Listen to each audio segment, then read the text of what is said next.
You are a tragedy. An angry soul thirsting for controversy. I've submitted myself to your volcanic anger when I pity you.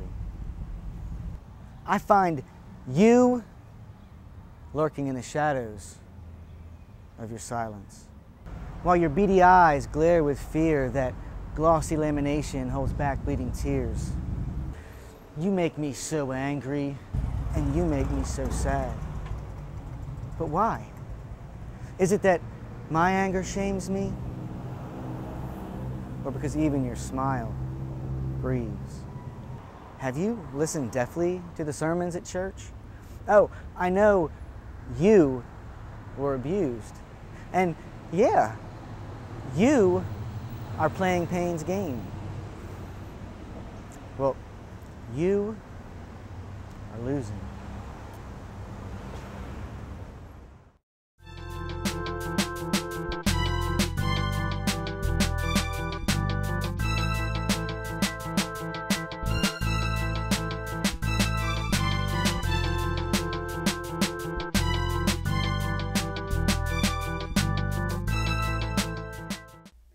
Carroll County's arts community is celebrated by and large by the Carroll County Arts Council. There are many artists who live here within our region who are internationally recognized. The visual arts are celebrated, the literary arts and the theatrical arts are vibrant in this county and made available to those who live in this county and within the region by the Carroll County Arts Council. In 1998, One Tree Productions was invited by Arts Council Director Sandy Ox to help to celebrate the literary arts through poetry at their location, their old location on Main Street, right across from the library. When the new Arts Council was built at the theater on Main Street, where it now exists today, the poetry series stopped in that transitional move.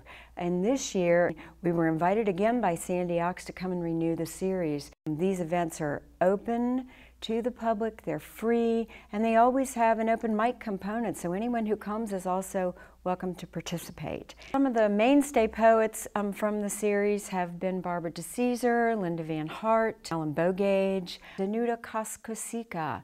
And this year, we were privileged to have the Maryland State Poet Laureate Stanley Plumley came and read. In the next season, the upcoming season, the past Poet Laureate Michael Collier will be with us as well. A longtime Carroll County resident and well-known poet and writer is Kevin Thornton, and he's been one of our biggest supporters of the season along with his wife Susan. A couple years ago, a friend of mine was playing at a bar. He's a musician, and I went to see him, and he had said, show starts at 7. So I got to the bar early, like 6:30, think I'm gonna get a seat, hear every note of this, right? So I get there and I'm get a seat at the bar, and the guy finally, he shows up with his guitar, and it's like after 7. I said, what's going on? He said, oh, the show doesn't start till 8 or 8:30. I was like, oh really? This is where I need to be. Sitting at a bar for the next hour and a half, terrific idea. So I got a cocktail napkin. This is like a dream, right? And I had a pen with me. And I wrote this poem while I was sitting at the bar. And it was one of those like brass and fern bars where you wanted to pimp slap everybody. And it's called At the Yuppie Bar. Everyone at the bar is much cooler than me. That guy with the shades on, I think you'd agree, is smoother than ice with his perfect neat scotch, his hill-figured jeans and his thick Rolex watch. That woman with white wine is filled to the brim with her talk about timeshares, Volvos, and gyms.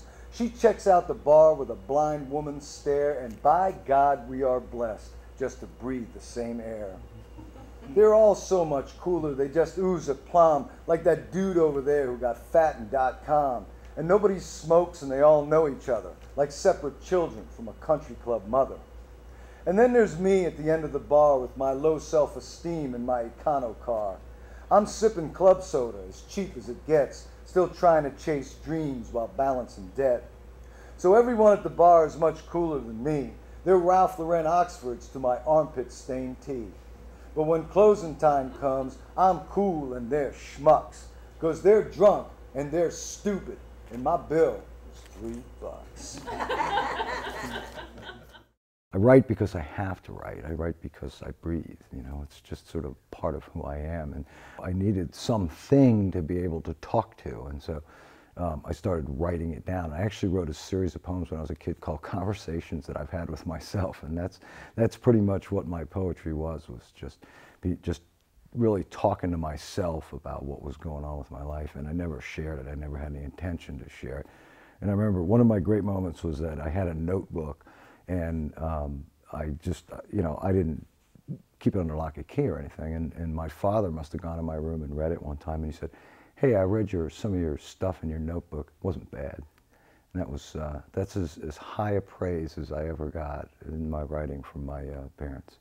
I don't necessarily need that kind of validation. I'm never going to be a great poet, and I know that, and I'm okay with that. But doesn't mean that I'm going to stop writing, because it's a significant part of who I am. I still have conversations with myself. I still see things that I want to capture, and poetry gives me the ability to write things down and to hold them in my hand and to look at them and to make a determination on whether or not it's something significant and whether it's something that's universal that someone else could look at and say, yeah, that's right, that is a significant moment. Maybe I should take a moment to take a look at it too. I was a hospice volunteer a couple of years ago, and it was something that I actually read on a billboard somewhere, and I thought it was a cool thing to do, so I did it. And I really wanted to sort of honor these people that I was working with, and so I started to write what I called the Book of Life, and I was writing poems about each person that I was working with. And this particular guy, Jerry Sneed, was like I read the obituaries in the newspaper, and I'm always reading these obituaries and thinking, wow, there's these really extraordinary people out there in the world who are just very sort of normal people, you know, that just live their lives. And yet when you really dig down, they do some really cool and extraordinary things, and they're very cool and extraordinary people. And Jerry Sneed was like that, and he was, I think he was a Army guy. I think he was a military guy as a career, but he was just the genuinely nicest person, and he was dying of cancer, and yet he just completely accepted it in a very sort of loving way. And I was super duper impressed by that. And I used to go to his house on Sundays, was the time we set up, and we would watch football together. And he had a little chihuahua that named Peanut that somebody gave him. And little Peanut would sit next to him on the Barca lounge chair, and he would feed him potato chips. And I just found that extraordinary. That, and the fact that he had a car that he bought that he thought was the neatest car he had ever owned, and he hadn't paid for the car yet. And so he said he called the company that whoever he owed the money to and just said, "Come and get the car, I'm done with it because I'm dying of cancer." Jerry had a 2001 Lincoln parked in the driveway with no plates. When the cancer came, he couldn't go anywhere anyway, so he called the car company and he just told them to take it away. He thought it was the best car he'd ever owned. Velour seats, cruise control, rode smooth as a baby carriage, he said. In his last months, Jerry would watch football on Sundays in a Barca lounger, Peanut the Chihuahua beside him. Jerry would feed him potato chips, giving small pleasures where he could. He finally left today, passing in his sleep as he had told me he wanted to. I hope now that car can be moved, repossessed as Jerry was, riding away on some chromed out cloud, smooth as a baby carriage, smooth as a Lincoln on cruise. Thank you. Lou Reed, who I love, who's a poet and a musician, had said, I read a quote from him once where he said, "I can't write it if I haven't lived it." And I feel the same way. I mean, I'm not a fictional person. I'm not somebody who makes up stories. I think Marion Moore, the poet, said that poetry was real toads in imaginary gardens. And I kind of look at it like that, you know. I mean, that's as fictional as I can get. But I have to have experienced something in order to write about it. Otherwise, it's not real to me. I need to feel it and hope that someone else that reads it can feel what I'm feeling. And that's the sort of universal appeal of poetry, is take those little moments, and this is what poets do, is they take what other people think is an insignificant moment, and they find a significance in it. So in a lot of ways, poetry is about people. I'm not into these sort of ethereal matters, you know. I mean, I'm into reality, and my reality is really bordered by people and human interaction. And the poem that I wrote about Ira Zapp, he was just a really caring and compassionate and amazing guy. And what really amazed me about him is that he wrote this book of prayers. And I always thought, I never thought that anyone actually wrote prayers. I thought they just sort of existed, like God handed them down like waterfalls or mountains or something. Like they were always around. Like, did somebody actually sat and wrote the Our Father out at some point? It just amazes me. So it amazed me that Ira had written a book of prayers, and which I read, and that were really really neat. And they were reality based. They were prayers for things that were going on in his life or around him during his times. I don't know how many of you guys knew Ira Zapp, he passed away, I want to say in July. It's been almost a year now. Terrific, just an amazing spiritual guy. And he used to write prayers. And I always found it really amazing. Like, I always thought prayers were just sort of handed down, like they came in some biblical book from a zillion years ago. And here's a guy who was actually writing them. And so he was ill, and I wrote this prayer for Ira. And it's called Prayer of Ira Zapp. This is how I knew the truth. Because he wore a college t-shirt and baseball cap. Because he was erect, grounded, held up on simple stanchions of love, family, struggle. This is what a prayer looks like that hasn't fluttered, ancient and crumbling from a rugged cross. It has a beard. It laughs. It calls out in joy, Yahweh, Jehovah, Father, we love you. Help us. Just that. It breathes. This is the prayer that followed the passageways and escaped the catacombs. Thank God. He is a prayer for today, for pain, for hope, for the door we seek but cannot seem to find. When I would see him, I would breathe him in like a late November air, unblemished and rare. When he kissed me, his breath smelled like mother's milk. When he kissed me, he taught me the simplest of truths. Love, family, struggle. Thank God for that. Thank God for him. Amen. The cool thing about poetry is that it's this really dynamic culture and little subculture in society, and you're always meeting new people and exposing yourself to new ideas. And here in Carroll County, there seems to be this sort of cycle of people that come through, and it's always really exciting and to hear these new people. And one of those is R.J. Ridgely, who started his come to some of the events at the Carroll Arts Center and has now started a poetry reading at Wind Me Up. And I think he has had some terrific life experiences. 2010 now, so it was 2007, 3 years ago. I had a stroke, diabetic, and went through a bit of a diabetes burnout, as I like to call it, where I just didn't care. And that life lesson hit me kind of hard in the butt, because I ended up in a hospital in DKA, which is also known as ketoacidosis. It's where your body essentially eats itself because you have too many toxins in your blood. So I ended up in the hospital, had a stroke while I was in there, had to learn how to reread, lost everything in the right side of my body.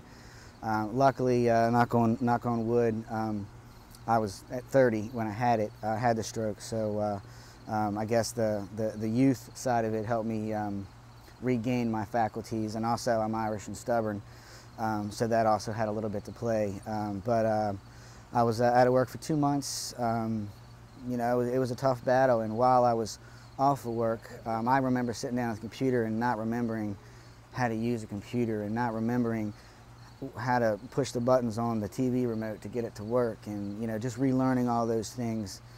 was challenging, but you know, I can now memorize a whole bunch of poems and just spit them off in no time. So I'm definitely back, probably 110% from where I was.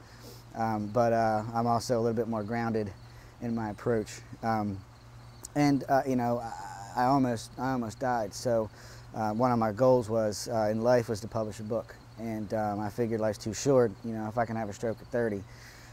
Anything can happen. So, so I went ahead and published the book, and actually published it before the year anniversary of my stroke. So that told me that I was definitely back and ready to conquer the universe again. All right, I had everything all picked out to read, and then of course I get here and I start thinking, so I changed it. This is actually a book that I wrote. It's called Plagiarizing My Thoughts.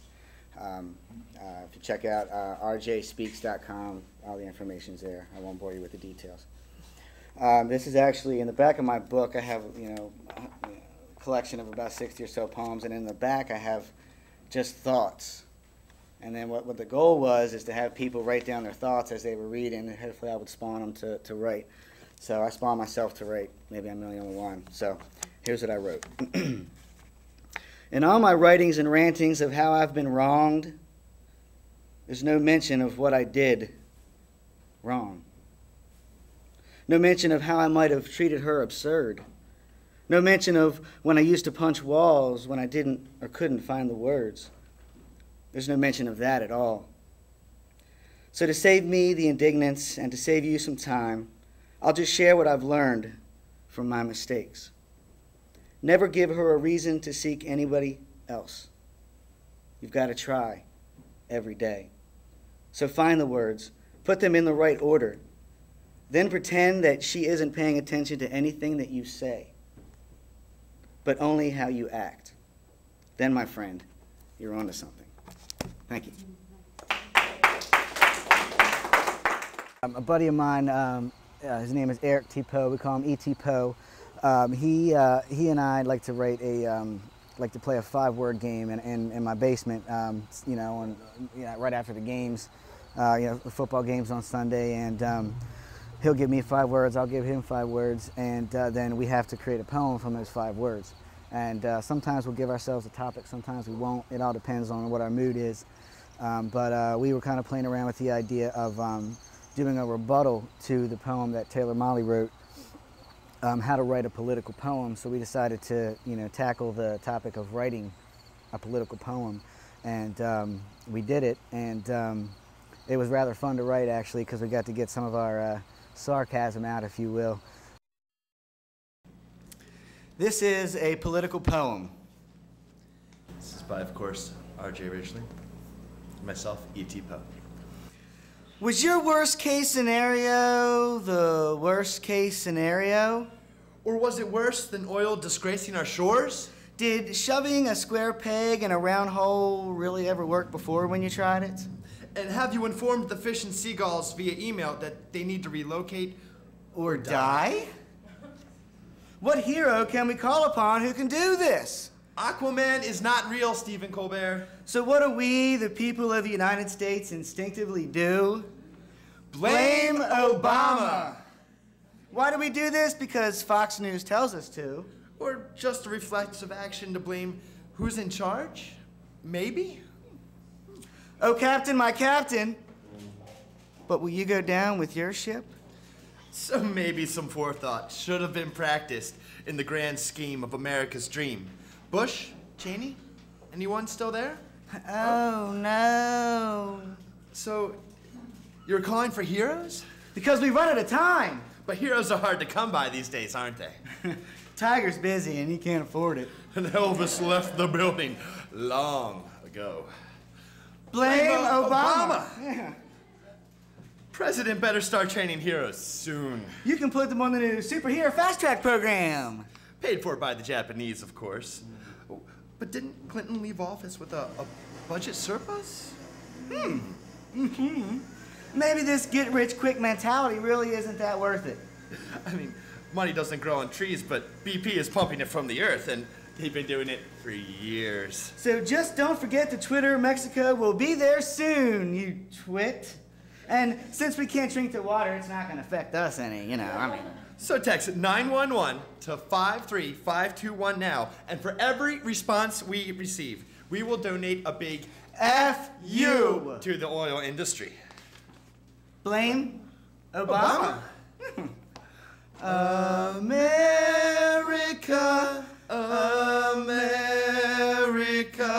what the hell were we thinking to allow BP to rape the sea, and the person who pays is me? No.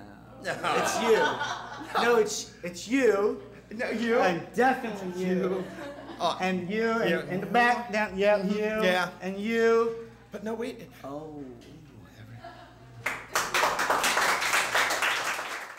The world, whenever someone hears a poem, it should teach you to at least inflect on yourself and how you approach the world, and maybe you haven't been approaching it in the right way, and maybe you have a different perspective. And I like poetry because it gives me different perspectives about personalities and situations that I would never usually go into. So I enjoy it when the author takes me to a different place than where I would have gone, because otherwise it'd be my poem and not his. I met the infamous Cliff Lynn first at the Carroll Arts Center in Westminster. I believe it was May or June, and we instantly hit it off. And he really liked what I had, and I really adored his poems. So we decided to team up and set up this Birdie's Cafe event, and I've been loving it ever since. He's a wonderful guy. In 2004, my daughter was going to Anne Arundel Community College, and I was driving her 4 nights a week. And so I was driving, didn't just sit and read a magazine or read a book and wait for her to get done with class, and I thought, this is really a colossal waste of time. Why don't I sign up for some courses? So I've always fancied myself a writer. So I took a creative writing course, thinking it would be, fiction and maybe get to work on that novel that I'd started 7 times. And the first 8 weeks, according to the syllabus, once I got in class, were poetry, and I'd never really considered poetry at all, let alone as creative writing. So I went to the professor after the first session and I said, look, I'm going to drop out. And she asked me why, and I was one of 3 of probably 30, 35 students that was over the age of 19. So I think she wanted the diversity. She asked me why I was dropping, and I said, well, because I don't read poetry, I don't understand poetry, I don't like poetry, I don't write poetry. And she said, just relax, pal. And she asked me to give it just a couple sessions and to see what I thought. And then after 2 or 3 sessions, I was weirdly hooked. Poetry had its claws into me. And I've been excited about it ever since. And it's been like 6.5 years since then. And not that I write every day or write every month even, but I always write. I come back to it. I identify myself as a poet, not as my job, that's the #1 thing when people say, what do you do? They mean, what do you do for a living generally? But my answer is, I write poetry. I'm a poet. That's what I do. I love the fact that that there's all this poetry in Westminster, and I think that it's important. And there are a number of very talented poets in Westminster, and to be a part of this community, I think, it really is an honor and a privilege. And so our goal here, RJ's and my goal here, is to kind of showcase and share poets from Baltimore, poets from Annapolis, poets from Pennsylvania, bring them into Westminster and let them hear Westminster poetry and have Westminster poets, or Westminsterites, Westminsterians, Westminster residents hear them and experience their poetry. Deanna Nikaido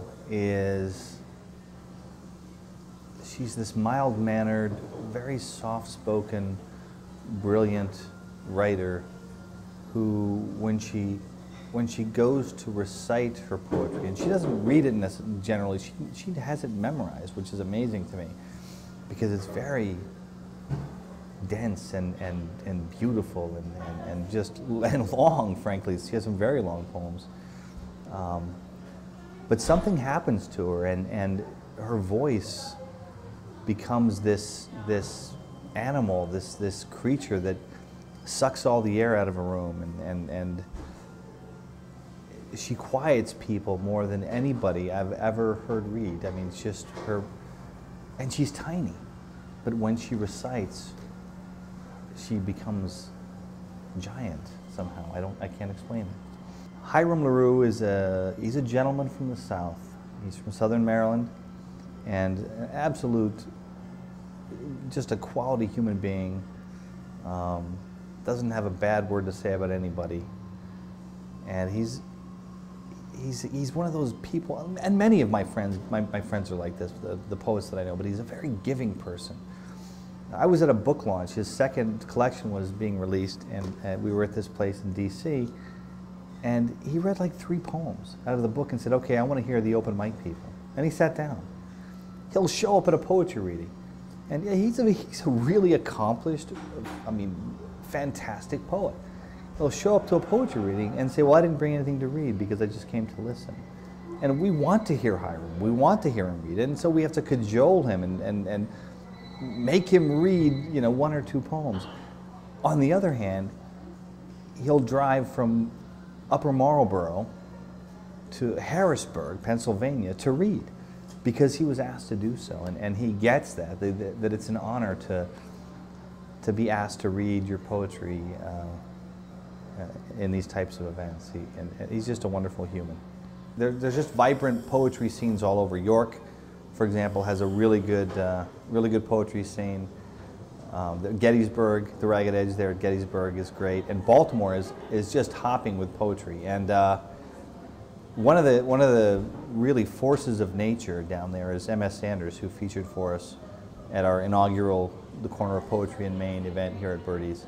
And M.S. Sanders is an absolute, he's an enigma because on the one hand, he's outrageous and he's wild and he's vivacious and he prances and preens and crawls and flirts and, he sat in my lap at one reading. I mean, he's a nut. On the other hand, he's intelligent and introspective and he what he does, I think, better than most poets, and he's one of the best at this, and that is interpreting his own writing. And he's able to relay that interpretation in an extremely interesting way. Do you love me, baby? Will you burst through the window with me, kissing in the shrapnel spray, locked in a love-death grip of rising limbs and splintered glass? Will you fall with me for the first time, for the last time, in love too much, not fast enough? Will you claw through the air with me, digging down, race me to the pavement for the lust of being first? And in that instant, before the soul kiss of concrete rips us from our skins, will you scream vicious with me over the whirlwind in our ears? I love you, I love you, I love you. Do you love me, baby? Everybody on this planet is born with some kind of creative talent.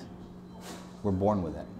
And I think most of us recognize it when we're children because we're closer to the magic of the world. And we kind of get that magic shamed out of us or beaten out of us, or by our parents and by our friends and by life in general. And I think that we'd all be happier, I think, if we could find that thing. And I'm not talking about poetry necessarily, or even writing, but music, or drawing, or painting, or gardening, or just creating something where nothing was before you created it. I think that that's an important thing. And then sharing that creation with at least one other person. I think that's very important.